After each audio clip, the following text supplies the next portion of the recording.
All right, on est en direct, mon cher Marc-Antoine. Puis, on jase ce soir d'exercices puis de correctifs justement pour régler la fameuse instabilité articulaire qui est, on en a discuté dans notre live la semaine dernière, probablement une des causes qui est sous-jacente à bien des petits bobos dans la vie de tous les jours, mais aussi en entraînement. Hein. Puis, j'aimerais ça que tu fasses un retour bref, concis et clair pour tous les non-professionnels de ce monde qui ne sont pas dans le domaine de la santé, c'est ce que je veux dire. Parce que des fois, on utilise des termes, je veux dire, un peu plus scientifiques pour l'anatomie et tout ça. Fait que, mettons, pour Madame, Monsieur, tout le monde, je vais le dire comme ça, j'en fais partie aussi en passant. C'est quoi l'instabilité articulaire exactement? Ben, l'instabilité articulaire, on va le définir comme un trop grand mouvement des articulations un sur l'autre. Fait qu'il va y avoir trop de cisaillement qui va se faire dans notre articulation. On avait parlé dans l'autre live, il y a plusieurs causes. Il y en a génétiques, il y en a traumatiques, puis il y en a à force de faire des mauvais mouvements ou à force de pas bien me stabiliser dans mon mouvement, mais je peux me créer ces cisaillements-là articulaires qui peuvent créer des douleurs. Là. C'est OK? assez concis, Fait plus concis que la semaine passée. c'est très concis. Fait que dans le fond, les articulations se mettent à bouger l'une par l'autre, mais il y a un petit peu trop, justement, de mouvement l'une par rapport à l'autre, puis ça va créer comme finalement un étirement non désiré au niveau des structures qui relient les deux os, c'est-à-dire les ligaments, les tendons, en l'occurrence, c'est ça? Oui, ouais, dans le fond, on a plusieurs couches de stabilité. La première, c'est la forme des os. La deuxième, c'est nos ligaments qui vont lier les os pour pas qu'ils restent stables un avec l'autre. Puis la troisième couche, c'est notre couche musculaire. Puis ce qu'on disait encore là, comme la semaine passée, c'est cette couche-là qu'on peut vraiment avoir un effet dans nos plans de traitement en physio. Puis en entraînement aussi, c'est pas mal la seule couche qu'on a un vrai pouvoir là, de faire des changements dessus. OK. J'aimerais ça qu'on prenne le temps de répéter ça haut et fort. On ne peut pas changer notre système osseux. Ben là, c'est ça, on peut se faire mettre un morceau d'anche artificiel, mais on ne rentre pas là-dedans. Là, on vient avec notre bagage osseux, on n'a pas de pouvoir là-dessus. On ne peut pas changer nos tendons, on ne peut pas changer nos ligaments. Fait que la seule chose qu'on a vraiment du pouvoir, c'est de travailler notre système musculaire, de le renforcer finalement quand il y a de l'instabilité, que ce soit à cheville, aux genoux, aux hanches, aux épaules, right? Oui, ouais, parce que à moins d'avoir des chirurgies comme qu'on a dit, puis c'est dans des cas extrêmes là, qu'on va avoir ça. Le pouvoir qu'on a court terme puis sans chirurgie, ça va être de renforcer les muscles parce qu'on l'a dit osseux puis ligamentaire, pas beaucoup de pouvoir là, sur ce qui va se passer dans le temps avec ça. Le seul pouvoir qu'on a pour les gens un peu hyperlaxes, c'est qu'avec le temps, on devient un peu plus raide. Et on va devenir plus raide pour ces gens-là un peu hyperlaxes. Là. Ça peut des fois aider le temps, le fait de vieillir un peu. Fait que, tu sais, parlons-en, là, en vieillissant, souvent, on va entendre ça, tu sais, j'ai un peu plus mal aux articulations, je sens que j'ai un petit peu moins de force qu'avant. Puis, tu sais, surtout pour des personnes aussi qui ont eu des multiples traumas, multiples récidives, mettons, aux chevilles, par exemple, on va commencer avec ça. Tu sais, Oui. quelqu'un qui s'est tourné la cheville plusieurs fois, puis qui dit, en vieillissant, ça ne s'améliore pas. Qu'est-ce qu'on peut faire concrètement comme exercice correctif dans le gym pour faire en sorte que cette personne-là, sans qu'elle change le fait que ça s'est fait mal acheter une couple de fois, qu'elle renforcisse sa structure et qu'elle diminue les chances que ça se reproduise. Ben, on va y aller, c'est justement ça de ne pas aller s'appuyer dans nos structures molles. Fait que, tu sais, on avait parlé un peu du squat la semaine passée. Fait que souvent, quand je vais avoir plusieurs, c'est pas toujours le cas, mais dans la plupart des cas, je perds un peu mon arche plantaire. Là. Et puis je vais utiliser ces stratégies-là pour me stabiliser un peu au niveau de ma cheville. Fait que, ce qu'il faut, c'est que je regagne un peu ce contrôle-là musculaire. Fait que je peux aller renforcer certains muscles. On avait parlé du tibial postérieur la semaine dernière. Fait qu'on veut aller chercher, retrouver cet arche plantaire-là, puis c'est lui qui va faire principalement ce muscle-là. Fait qu'on peut pas travailler avec, on avait vu avec l'élastique la semaine dernière ou avec la balle que je mets entre mes talons. Peux-tu leur montrer Oui. rapidement? Parce que honnêtement, moi, je me rappelle, mais juste pour celles et ceux qui écoutent en ce moment, puis on va pouvoir aller un petit peu plus en détail là-dessus. Je cherche juste mon Puis élastique. en même temps, Marc-Antoine, que tu remontes ça, j'aimerais ça après ça, une fois que tu auras montré les deux petits exercices, qu'en passant, on peut faire avec un rien là, à la maison. On parle d'élastique. Vous avez juste besoin d'un point pour attacher votre élastique. Ça peut être n'importe quoi à la maison, puis une balle dure, balle rigide, n'est-ce pas? Ouais, c'est une balle de tennis, moi, ça fait en masse le travail. Fait que le premier pour le tibial postérieur, là, je viens installer l'élastique au niveau de mon pied. Puis ce que je veux, c'est pas juste de glisser mon pied au sol. Je sais pas si on me voit bien. On te voit très bien, ouais. Fait que tu es en position assise, jambes à 90 degrés, tu as l'élastique au milieu du pied. Plus au niveau de début de mes orteils. Parce que justement, je ne veux pas juste un mouvement de rentrer vers l'intérieur, je vais vouloir aller chercher un mouvement de vraiment lever mon pied du sol là, pour vraiment engager mon tibial postérieur dans mon mouvement. Fait que je ne fais pas juste glisser, mais je veux aller un mouvement comme dans 3 directions là, pour vraiment bien aller recruter là, mon tibial postérieur. Fait que, ça, pour le contextualiser, Marc-Antoine, c'est que souvent, mettons, dans une blessure à la cheville, on va avoir chez la plupart des personnes quand même un mollet qui va être actif, right? Mais c'est souvent la partie antérieure, justement, du tibia qui va être un petit peu plus endormie. Oui, dans le fond, j'ai vu que je vais me rapprocher un peu pour l'expliquer. Vu que j'ai plus de ligaments, je vais vouloir engager ma musculature autour, puis mon tibial postérieur, puis mes fibulaires, qui sont les muscles de l'autre côté, vont faire comme un don pour aller chercher le dessous du pied, puis c'est eux qui vont éviter les mouvements là, de mon pied vers l'intérieur puis vers l'extérieur. Fait que c'est les muscles qui vont m'empêcher d'aller comme ça ou comme ça. Puis c'est là, exact, j'allais le démontrer, c'est exactement ça, ouais. Dans ma cheville, fait que je vais vouloir renforcer ces 2 groupes musculaires-là parce que mes ligaments font moins ce travail-là de le tenir d'un bord à l'autre. Si j'ai perdu mon si j'ai perdu, ouais, je reviens, si j'ai perdu mon arche plantaire, fait que j'ai le pied un peu toujours plat comme ça, mais je vais surtout aller chercher mon tibial postérieur, ça va être lui le principal parce que c'est lui qui va faire en sorte que mon pied va devenir là, plus dans une position stable. Fait que finalement, au niveau de ta cheville, Marc-Antoine, justement, quand on parlait de cisaillement puis de venir s'asseoir, en guillemets, dans ces structures, c'est justement ce phénomène-là du pied qui va écraser soit vers l'intérieur ou vers l'extérieur, puis ça va venir étirer justement les ligaments au niveau de la cheville, puis ultimement mener à un trauma, mener à une blessure. Fait que quelqu'un, justement, qui plusieurs fois s'est retourné le pied d'un côté ou de l'autre, avec un peu de vitesse, en s'écrasant dans ces structures, en tombant vers le sol, en pratiquant une activité sportive, par exemple, c'est ça? Oui, puis souvent, le classique, c'est que je vais tourner un petit peu de ce sens-là. Puis après ça, je vais avoir perdu un peu mon sens d'équilibre sur mon pied. Fait que pour me stabiliser, je vais augmenter la surface, puis je vais avoir un pied qui est toujours un peu plat, puis un peu vers l'intérieur, parce que je veux vraiment faire tout sauf aller dans ce mouvement-là. Puis ça devient problématique. On l'avait dit dans le squat, si on vient un peu dans ça, fait que si j'ai un pied qui est un peu plat, mon genou il rentre aussi vers l'intérieur, fait que je vais cisailler au niveau de ma cheville, mais ça va aussi m'emmener un problème au niveau de mon genou à ce moment-là. Je vais tout Number one. structure ligamentaire au lieu d'être engagé musculairement.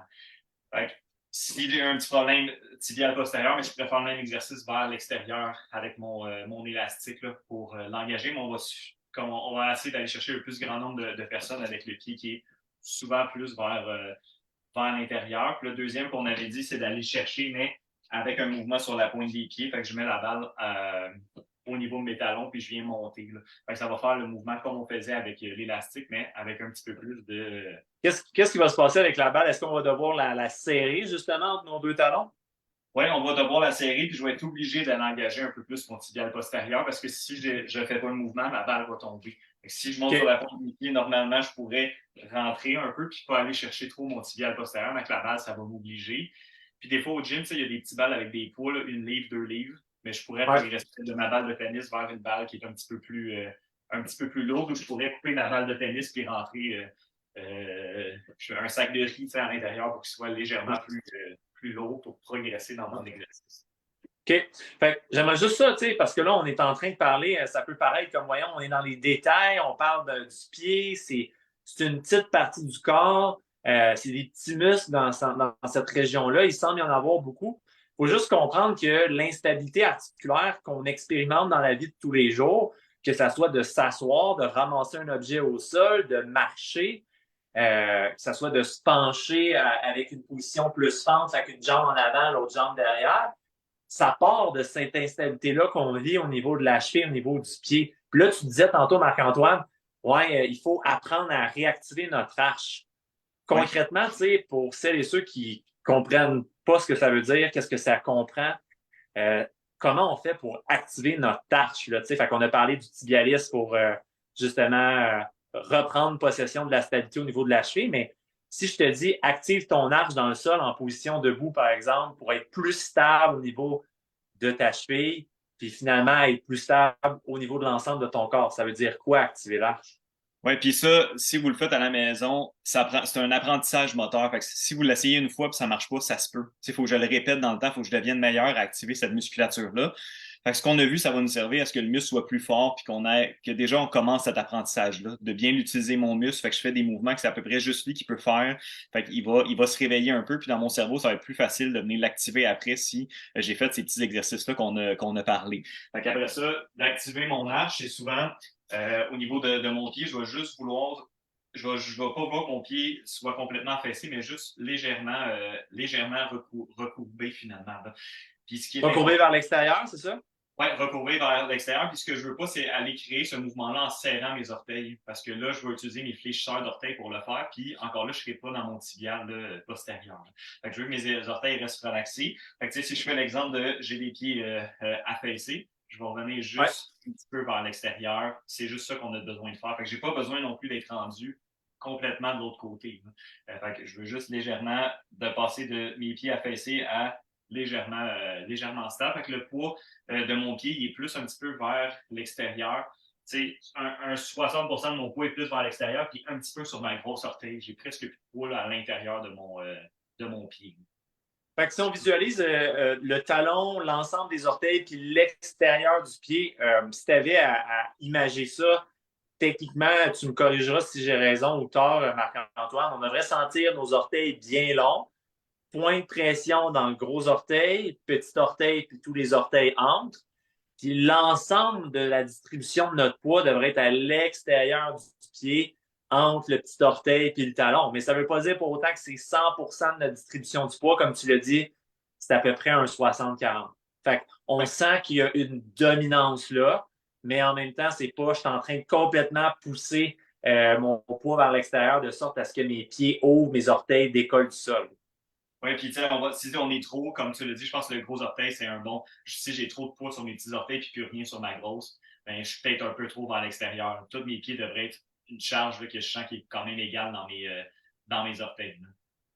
Perfect. Fait que, tu sais, juste pour mettre ça maintenant en contexte, tu te dis peut-être en nous écoutant, OK, je comprends l'idée, mais comment je me concentre là-dessus quand que je marche, quand que je fais de l'exercice? Bien, encore une fois, tu me corrigeras, Marc-Antoine, mais ma façon de voir la chose, c'est que tu as une opportunité à chaque jour en position assise comme en position debout de juste évaluer, prendre conscience de comment est la distribution de mon propre poids dans mon pied actuellement. Est-ce que je suis totalement passif puis je me laisse complètement aller dans mes structures ou je sens que justement, activement, j'y pense, j'y réfléchis, je suis capable de le percevoir, que j'ai une distribution uniforme dans mon pied puis c'est un petit peu vers l'extérieur, comme on vient d'en parler. Ouais, oui, c'est exactement ça. C'est un travail de tous les jours. Si je veux vraiment le corriger, là, ce pied-là qui est un peu affaissé là, vers l'intérieur, au début, là, on a dit c'est un apprentissage. Il faut que j'y pense souvent. Il faut que je le répète. Il faut que mon cerveau comprenne que ça, c'est la position que je dois prendre. Fait que les exercices qu'on a vus puis qu'on fait, mais c'est un moment où que je me concentre pour avoir le feeling de ce qui se passe dans mes pieds. Fait que, tu sais, quand les premières fois que je le fais, j'achète de me dire, ben, c'est comme ça que je devrais me sentir. Puis là, ben, quand je suis à l'épicerie puis que j'attends, mais je m'en vais me repositionner dans cette position-là. Fait que je corrige en regardant mes pieds et en le sentant, mais je veux que ça devienne là, un automatisme finalement. Fait que tous les exercices qu'on peut faire par rapport à ça, c'est parce que je veux l'intégrer dans ma vie de tous les jours après. Là. Si je fais pas ce transfert-là, je vais devenir super bon avec ces muscles-là, mais je vais quand même rester dans mon instabilité puis pas aller les utiliser dans ma vie de tous les jours. Il y a comme ce transfert-là qui est vraiment important à aller chercher. Puis c'est pas chez tout le monde, ça va se faire d'emblée en faisant des exercices une fois de temps en temps. Là. OK. Fait on repart de quelqu'un qui a une multiple récidive, exemple à la cheville. On revient à la base. Est-ce que Ouais. tu es capable de prendre conscience de comment est ta distribution de ton propre poids dans tes orteils, dans ton arche plantaire? Est-ce que tu es affaissé vers l'intérieur, trop vers l'extérieur? Est-ce que tu es capable en position statique? Fait qu'il n'y a pas de mouvement, tu es juste debout, juste assis, de sentir que ton pied est stable. Maintenant, si on convertit ça, exemple, on ne rentre pas dans le dynamique aujourd'hui, je pense qu'on va rester juste dans une perspective statique. Exemple, le fameux s'asseoir, le fameux squat. Ouais. Comment on peut s'assurer qu'on se met dans des conditions idéales pour être stable au niveau de la cheville et que ça se transmette après ça aux genoux, aux hanches puis au reste du corps? Fait que, la première étape, c'est de le sentir effectivement dans ton. Il y a comme une progression dans nos exercices qu'on va vouloir là, aller chercher au niveau de notre arche plantaire. Fait que j'ai fait mes exercices un peu, je commence à bien le sentir, je commence à sentir qu'en position debout, je suis confortable, je suis capable de garder là, ma posture pendant à certains moments. Je vais vouloir ajouter du mouvement, fait que je vais le descendre dans mon squat. il y a plusieurs un peu feedback là, qu'on peut utiliser pour voir est-ce que je fais comme il faut ou pas mon exercice. Fait que, premièrement, je peux mettre un miroir devant moi puis m'assurer, me mettre nu-pied puis regarder mes pieds pendant que je fais mon squat pour regarder qu'est-ce qui se passe. Il y a un autre truc que j'aime bien utiliser, c'est que je peux prendre une carte à jouer, là, une carte d'affaires. Je vais le placer en dessous de mon pied, puis je vais venir me placer dans mon arche plantaire. Si je suis en train de descendre dans mon squat puis je perds, je vais manquer des lettres sur la carte que je vois quand je suis en position debout. Là. Je ne sais pas si c'est clair en l'expliquant, là. Mais si j'ai Ah ouais. une dame que je mets et que je suis capable de voir son visage, si je le perds en faisant mon squat parce que j'ai arrêté de faire mon mouvement comme il faut, ça veut dire qu'il faut que je travaille un petit peu. Puis tant que je suis pas capable de contrôler ça, je ne devrais pas charger au niveau de mes poids. C'est vraiment des exercices de contrôle où je m'assure que tout se passe bien. Si c'est vraiment difficile puis je veux commencer à charger, il y a des petites techniques de compensatoires qu'on pourrait utiliser. On a parlé tantôt, on ne veut pas aller agripper toujours les orteils, mais je pourrais le faire dans mon squat. Si je suis un athlète là, puis je veux revenir à mes poids plus vite, je pourrais faire des petites compensations comme ça pour dire je vais serrer mes orteils, je vais être sûr de garder mon arche ouverte, puis je vais descendre dans mon squat. Fait que, je vais vouloir m'installer. Je peux installer ma carte ou m'installer devant le miroir, je vais contrôler mon arche, puis il faut que je garde le focus sur ça, puis je vais venir à descendre tranquillement dans mon squat. Soit que je suis devant le miroir, ou soit que j'ai mis ma petite carte, puis je me regarde, bon, mais je suis dessus. C'est-tu bon là, ce que j'ai fait? Sinon, comme on a dit, je peux venir vraiment, j'engage trop, mais si je veux vraiment mettre des charges, ça pourrait être une solution court terme là, qui pourrait être ajoutée dans mon plan si vraiment je veux monter mes charges, parce que j'ai une compétition, quelque chose qui s'en vient là, prochainement. J'ai l'impression que c'est ça mon problème là, quand je suis dans mon squat. Fait que finalement, on a passé beaucoup de temps sur la cheville, on parle du squat maintenant, puis dans le monde de l'entraînement, d'exercice physique, on entend souvent dans le cas du squat, par exemple, focus sur ton bassin qui va vers l'arrière, comme si tu t'assoyais sur une chaise. Focus sur tes genoux qui ne rentrent pas vers l'intérieur. Mais je pense que le message qu'on est en train d'envoyer aujourd'hui, c'est tout part avec où est-ce que vous prenez ancrage dans le sol pour faire votre squat, qui est votre première articulation, qui est la cheville. On doit adresser. Ça ne veut pas dire qu'on oublie comment doivent se comporter les hanches dans l'espace et les genoux dans l'espace. On veut aussi que ces articulations-là soient stables. Mais si à la base, on a une arche plantaire qui n'est pas active, qui n'est pas stable, ça va découler sur tout le reste du squat, sur toutes les autres articulations. Maintenant, si on se concentre sur les genoux, c'est quoi qu'on voit justement de façon assez traditionnelle? On en a parlé un petit peu, mais qu'est-ce qu'on voit si on fait un retour là-dessus la plupart du temps sur des genoux dits instables? Ben, justement, c'est qu'on va rentrer vers l'intérieur. Fait que des fois, on va garder le focus à dire je garde mes genoux vers l'extérieur, mais ma problème principal, c'est que mes pieds sont à un arche qui est un peu affaissé. Fait que ça peut être une des causes. Fait que si je suis toujours en train de travailler, puis on dirait que je suis pas capable de le corriger, mais peut-être de regarder mes pieds en premier, là, eux qui soient bien stables. Après ça, ils peuvent rentrer quand même mes genoux vers l'intérieur, là, même si j'ai un pied qui est quand même stable. Puis là, on va penser le genou, c'est souvent une victime, là. C'est soit mon pied ou ma hanche là, qui a un problème, surtout si je le vois rentrer vers l'intérieur. Fait que souvent, encore là, ça va être un manque de contrôle un peu plus de ma hanche si mon genou vient à rentrer par l'intérieur, mais la deuxième cause qu'on va voir souvent. Fait que je vais être dans mon squat. Mon arche est quand même bien engagée. Je ne perds pas, mais je suis quand même capable de rentrer un peu vers l'intérieur. Là, je l'exagère. C'est rare que ça rentre autant que ça, mais on va perdre un peu le contrôle puis avoir un genou qui rentre un peu vers l'intérieur. Des fois, ça peut être la rotation de ma hanche là, que je manque un petit peu de contrôle là, qui va m'emmener dans cette position-là. Encore là, je peux faire des collectifs simples. Là, je pourrais mettre un élastique puis m'assurer de pousser contre là, pendant que je vais descendre. Mais ça ne veut pas dire que ça répond à tous les scénarios. Puis je pense que c'est là que c'est important de l'adresser, c'est que quand on voit un genou qui rentre vers l'intérieur, comme le dit Marc-Antoine, c'est que l'une des causes possibles, c'est l'arche, l'autre cause possible, c'est quelque chose qui se passe à la hanche. Ça peut être les deux en même temps. Fait que le genou, c'est le symptôme, right? Mais c'est pas la finalité. Il faut s'intéresser à c'est quoi la cause du symptôme. Ça peut être multifactoriel. Fait que quand vous vivez une instabilité à une articulation puis que vous n'avez aucune idée de ce qui pourrait être la source du problème, au lieu de focusser, puis on l'a dit au début du live, on a fait un retour sur la semaine dernière, la seule façon de s'assurer qu'il y ait moins d'instabilité articulaire, la seule chose qu'on contrôle vraiment, c'est notre système musculaire, c'est de se poser la question, c'est lesquels ou lequel des muscles en ce moment qui est censé travailler, qui ne fait pas nécessairement sa job de la bonne manière. Puis là, avant de rentrer dans des conclusions, il faut faire des tests. Il faut faire des tests, il faut aller chercher de l'avis de personnes qui ont les compétences et les connaissances pour nous aider là-dedans. Puis il faut se donner la chance, comme tu l'as dit avec l'arche plantaire, Marc-Antoine, ça ne se fait pas du jour au lendemain. Hey, j'ai pratiqué une fois, maintenant, je suis un gourou de bien sentir mon pied en position debout. Ça demande du temps, ça demande de la pratique. Fait que je pense que c'est la même chose. Peu importe où est-ce que ça se passe, que ce soit plus dans le haut du corps, que ce soit plus dans le bas. OK, j'ai un symptôme, il y a de l'instabilité, je peux travailler sur mon système musculaire, c'est lequel en ce moment qui est défaillant. Puis finalement, l'exercice avec la balle, avec l'élastique, on pourrait passer littéralement une soirée complète, plusieurs heures à vous montrer un paquet d'exercices pour chaque défaillance. Et est-ce que ça s'applique à vous? Ça dépend de chaque personne. Fait que, as-tu quelque chose à ajouter là-dessus? Ben oui, puis tu sais, on a parlé, ben juste une petite mise en garde dans le sens qu'on a parlé d'arche plantaire. Il y a certaines personnes ils en ont pas d'arche plantaire. C'est un peu, même s'ils vont ces exercices-là, ils l'auront jamais. Sont nés un peu avec des vrais, on appelle ça des vrais pieds plats. Puis ben c'est pas quelque chose qui va revenir. Il y a des gens que ça va fonctionner. Il y a un petit pourcentage. C'est pas des grands pourcentages, mais il y a des gens qui ont des vrais pieds plats puis qui sont jamais capables d'avoir un arche plantaire. Fait que juste la petite mise en garde que si ça marche pas, puis vous avez jamais consulté, puis qu'on a un plat très le pied, il n'y a aucune arche, ben c'est peut-être pas pour vous. Puis là, il y a d'autres solutions qui peuvent vous aider à être plus stable dans votre squat quand même. C'est pas une finalité qui a rien à faire, mais ça sera pas ça qui va aider ces personnes-là.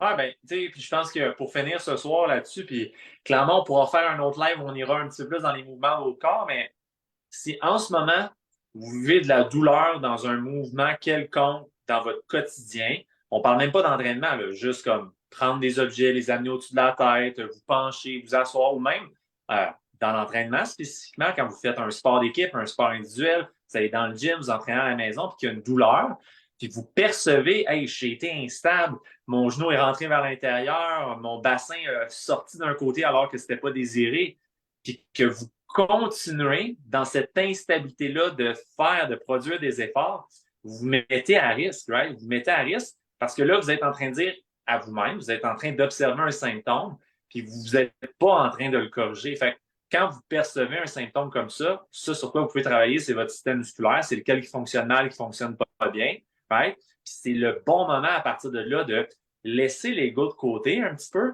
Ouais, mais tu sais, je veux pousser fort, je veux avoir chaud, je veux donner le meilleur de moi-même, prendre un petit pas de recul, puis commencer à investiguer, justement, à aller chercher de l'aide, à aller chercher de l'accompagnement, à aller chercher des bonnes ressources, accumuler des reps, puis ultimement, vous rapprocher de cette position-là où vous mettez dans des conditions gagnantes pour réduire au maximum l'instabilité, que ça soit même histoire du passé. Puis, hey, crème, là, je peux recommencer à m'entraîner, puis je m'entraîne mieux, je m'entraîne plus intelligemment, je suis plus stable, je suis plus fort, je progresse plus vite, finalement.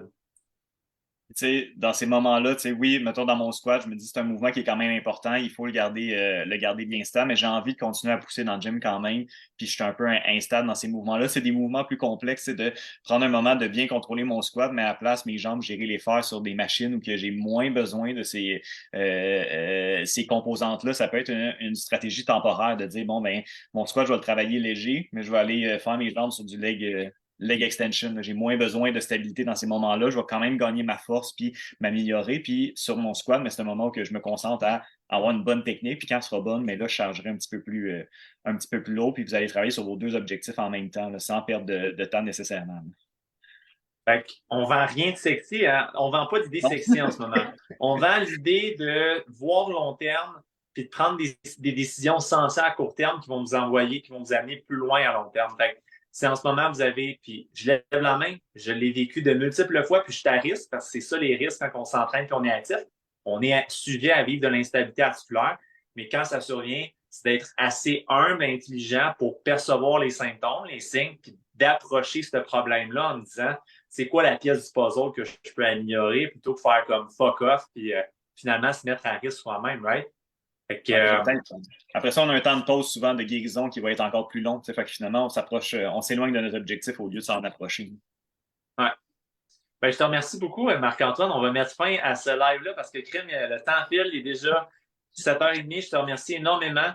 Toi et moi, on va avoir la chance d'avoir un prochain live. Déjà, hein, si je ne me trompe pas, quelque part en décembre, ma mémoire me fait défaut, mais je crois qu'il y en J'ai avait écrit dans ça mon en agenda, décembre. mais je pense que c'est début janvier, ça se peut-tu?